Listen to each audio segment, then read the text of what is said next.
একটা যাব। প্রথম কাজ শেষ, এবার বাড়ি যাবো, স্নান করবো, ফ্রেশ হবো, খাবো, দেন আবার আসবো। চলো যাওয়া যাক। নমস্কার, কেমন আছেন সবাই? দীপান্বিতার একটি নতুন ব্লগে আপনাদের স্বাগত জানাই। সকাল 8টা থেকে কাজ করে যাচ্ছি, এখন বাজে দুপুর 12টা। 1 ঘন্টার জন্য টাইম দিয়েছে, যাও গিয়ে স্নান করে ফ্রেশ হয়ে জামা কাপড় চেঞ্জ করে আসো, কারণ আবার এখন বেরোতে হবে আমাদের অফিসে যাওয়ার উদ্দেশ্যে। সেই অনুযায়ী আমি চলে আসলাম বাড়িতে। আর মাথাটা না ধুইনি, স্নান করে ফ্রেশ হয়ে পরিষ্কার জামা কাপড় পরে তারপর কিন্তু রেডি হয়ে নিলাম, এবং রেডি হয়েছি। আর তো ফাঁক ফুত্তুর সারা দিনও পাবো না যে একটুখানি নিজের সাথে টাইম কাটাবো। সেই জন্য একটুখানি রিলস করে সোজা বেরিয়ে পড়লাম চুঁচুড়া যাওয়ার উদ্দেশ্যে। এখান থেকে আমি মিটিং পয়েন্ট যাব, তারপর কিন্তু আমার গাড়িটা সেখানে রেখে তারপর রাকেশদার বাইকে করে যাওয়া হবে।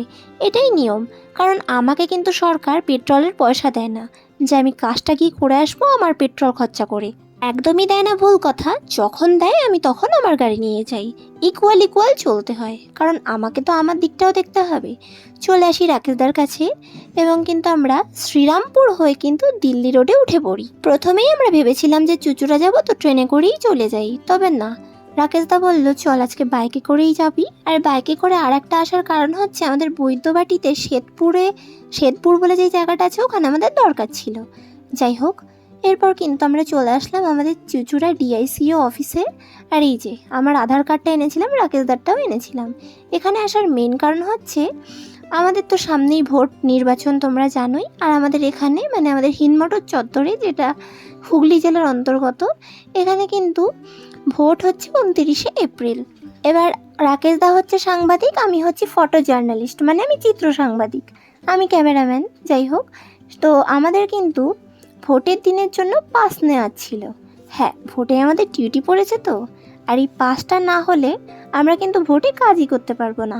খবর করা বলো, কোথাও ঝামেলা হওয়া বলো, এবং আমাদের যে কাজটা সেটা করতে তো অনেক পাবলিক বাধা দেবে, মারপিট দাঙ্গা হতেই পারে, বুঝতেই পারছেন আমাদের কি রিক্সের কাজ। তো যাই হোক, এই কার্ডটা হচ্ছে আমাদের একটা পরিচয়পত্র যে আমরা সাংবাদিক। আর এমনি তো আমাদের মানে পার্সোনাল কার্ড তো আছেই, যেটাতে আমাদের পরিচয় পাওয়া যায়। যাই হোক, তারপর সেটা কিন্তু আমাদের ডিআইসিও অফিস থেকে আমরা কালেক্ট করে নিলাম। আমাদের যে বাংলা জগৎ চ্যানেলটা আছে না, তার মেইন অফিস কিন্তু কলকাতায়। একদিন যদি যাই আপনাদের সঙ্গে অবশ্যই শেয়ার করব। আর এটা হচ্ছে ডিআইসিও অফিস, এখানে বিভিন্ন কাজের জন্য আমাদের আসতে হয় আর কি। যাই হোক, তারপর কিন্তু চুঁচুড়ায় একটুখানি চাও খেয়ে নিলাম। তারপর কিন্তু মোটামুটি আমরা 3 ঘন্টার মধ্যে আবারও বেরিয়ে গেলাম। এরপর কিন্তু আমাদের অন্য কাজ ছিল, সব কাজ শেষ করে আস্তে আস্তে রাত্রির কিন্তু 9:10 বেজে গেল। তারপর কিন্তু আর কি করব, নিচের দোকান থেকে কিছু জিনিসপত্র কিনে আনলাম। এই যে ঝুড়ি ভাজা আনলাম, একটুখানি নিমকি আনলাম, একটু আমল দুধ আনলাম, কারণ আজকে আমি আমল দুধ দিয়ে চা খাবো আর একটু ম্যাগি খাবো। যাই হোক, এই জিনিসগুলো পরের দিন খাওয়ার জন্য আর কি এনে রাখলাম। আর এই যে ক্যাফেতে গেছিলাম, এই যে 8 পিস কপি আমি ফটোকপি বের করলাম, কারণ কি আমার পাসপোর্ট সাইজ ছবি কিন্তু একে ওকে দিতে দিতে এবং আমাদের অফিসে দিতে দিতেই পুরো শেষ হয়ে যাচ্ছে। সেই জন্য আরও প্রিন্ট করে রাখলাম, কখন কোথায় কাজে লাগবে। বিশ্বাস করুন, এই ভোটের জন্য এখানে ওখানে 6টা করে 5টা করে ছবি দিতে দিতে আমার 26খানা ফটো পুরো শেষ হয়ে গিয়েছে। আর ফটো নেই, খুব বিপদে পড়ে যাব, সেই জন্য আর কি দৌড়ে দৌড়ে গিয়ে করে আসলাম।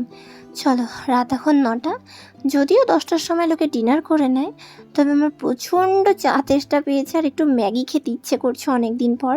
সেই জন্য কিন্তু আমি একটুখানি ঝাল ঝাল করে টমেটো সস, গোলমরিচের গুঁড়ো আর ম্যাগির ওই মশলাটা দিয়ে একটু ঝাল ঝাল করে সুন্দর করে ম্যাগি বানিয়ে নিলাম। তারপর একটু চাও বানিয়ে নিলাম। এখন এটা খাচ্ছি মানে এমন নয় যে আমি ডিনার করবো না, ডিনার 11টার সময় করে নেব। আজকের ভিডিওটা এ পর্যন্তই, টাটা।